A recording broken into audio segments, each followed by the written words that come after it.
Hello, this is A. Marcus again, and I got this dilemma I'd like to share with you. I have ascertained something that is more magnificent than even I can imagine. And yet, it's almost useless. Now, this is something that I'm going to explain to you in this process. You see, can you imagine what it was like to have had the idea that if you work with a stone, that it would make moving stuff a little easier? And you would try to look for a stone that was round because it itself could move easier. And you probably could smooth it off with some other stones or something if you beat against it. And then imagine that after time passed in doing that, you came up with the idea that perhaps wood, if it was shaped like something that could roll, a wheel, and it became much more easier than stone. And then think about when you started using rubber, how much easier that was. So technology was constantly advancing and people were constantly moving. And as it was in that particular scenario, it was likewise in every facet of our lives where things started at one point and began to develop. Even our societies, we call them underdeveloped nations and developed nations. Usually that has to do with the progression of its people, its economic situations and things of the sort. But for me, I'm a social scientist. I went to school to study to be a social scientist. I wanted to know everything I possibly could about people, in the sense that how people lived and the conditions in which they lived under and how the changes were made, so on and so forth. And I got my certification from Alcorn State University, just a BS, bachelor's. And I had to consider whether to continue my education. And I looked around, I did research. I was trying to find where I wanted to go with this certification. What did I want to use those skills for? And were they achievable? Did the fruits of the usage thereof, were they evident anywhere? And I searched and I searched and I couldn't find it any place. So I perceived that what I wanted to do, I couldn't learn in school. And so the only place open for me was the School of Life. And I chose the School of Life. And it has been a long time coming, but finally it came. And what was that? I wanted to know, how could people exist in peace without the bullies, without the munchos and the mischos, but just live in peace? I wanted to know how societies, people, could live prosperous so that there would be no poverty, so there would be no crime, so there would be no violence. I wanted to know these things. I wanted to know how you could live joyously the way you were when you were a kid, when you had no troubles, no responsibilities, no just life. Before the training, the education set in. I wanted that. I never saw it, but I wanted it. And so I searched everywhere as a scientist, ladies and gentlemen. I searched religion. I checked it all out. And I could find it nowhere. But what I did find, ladies and gentlemen, is this. I found out that there was a power outside of human power that was as magnificent as all of the stuff that we see. I had a run-in with it, that power. And that power was so magnificent. That power convinced me at that point and at that time that it is the power behind all creation.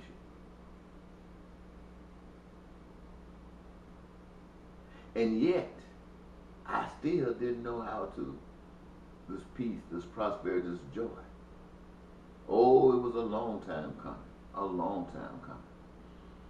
And I sit here day by day wondering, now that it has come, how can I tell a people that I know who have been trained to be exactly who and what they are. They are as trained to be who and what they are as the language they speak.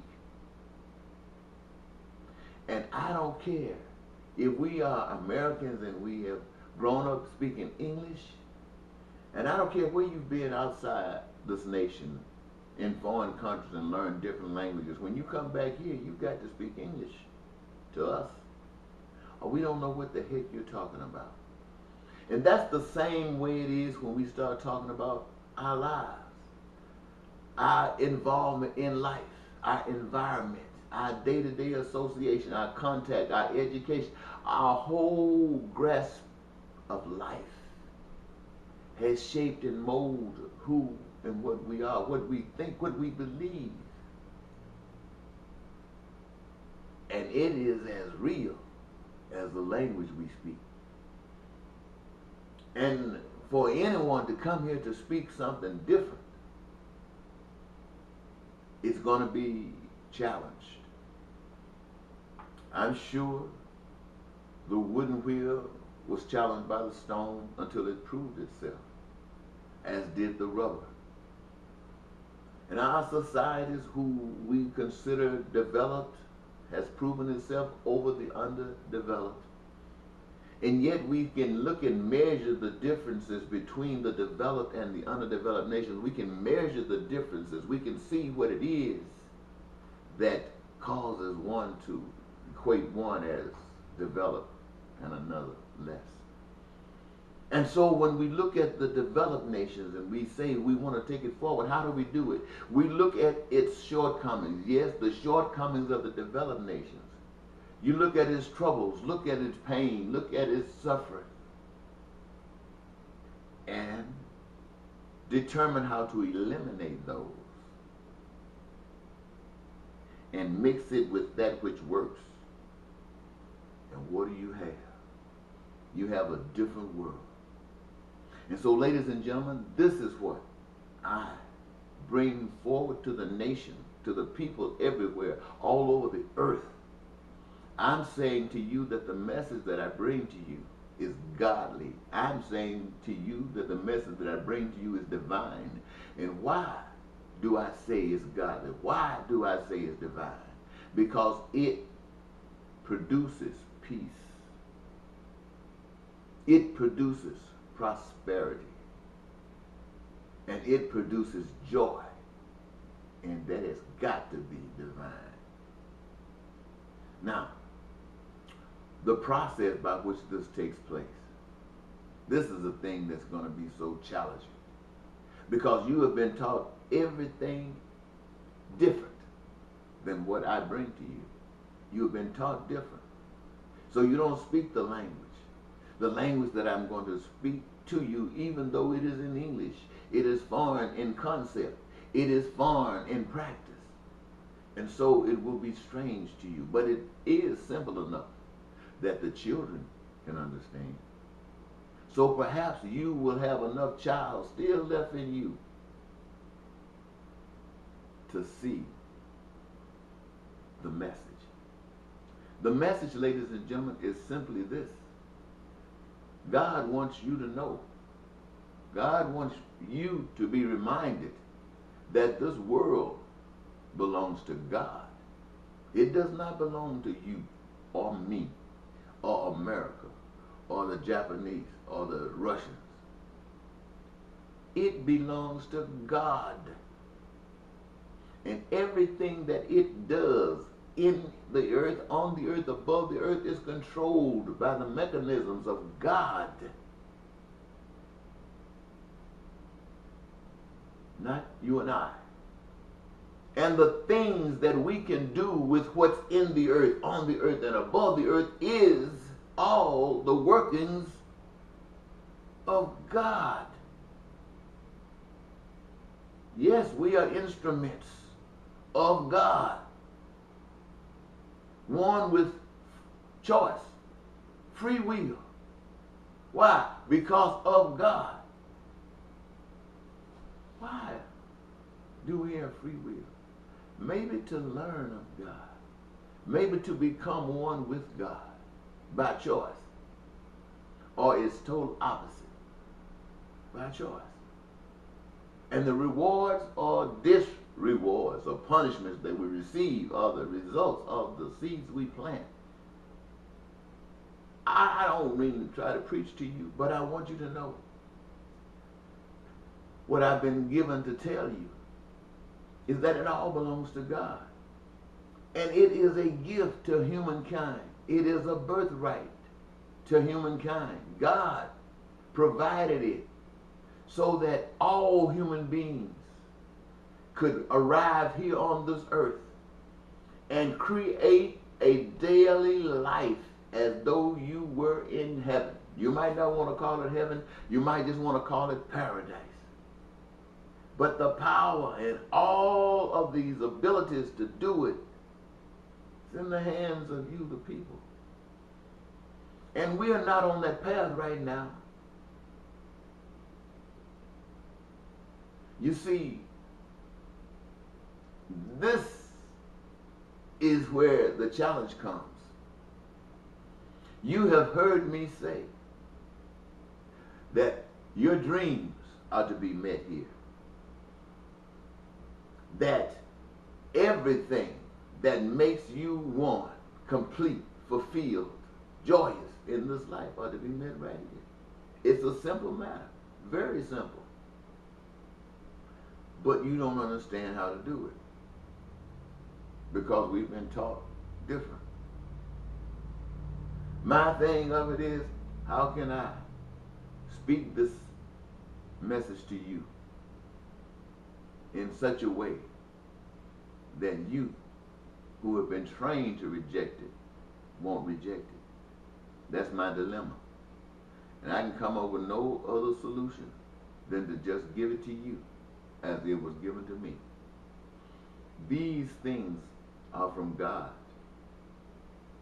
All of these problems that we have in our societies are man-made. They are the results of man manipulating what God has given to us freely for special interest. Not for mankind, but for special interest. And it is God's desire that all of your dreams be met. And that is a special interest. That's God's interest. It's God's special interest. But in order for that to happen, you, the people, will have to choose that. Regardless of how many people, for whatever reason, chooses to walk the way that we are walking, on the same path that we are walking, it is still a responsibility of anybody who is led by the love of God to walk in the opposite direction, to walk in the path that leads to peace, to walk in the path that leads to prosperity, to walk in the path that leads to joy. And though you walk through the valley of the shadow of death, you may fear evil or you may not fear evil. But in any event, you know who's in control and you walk that way. So I'm asking people everywhere all over the earth. I'm asking governments.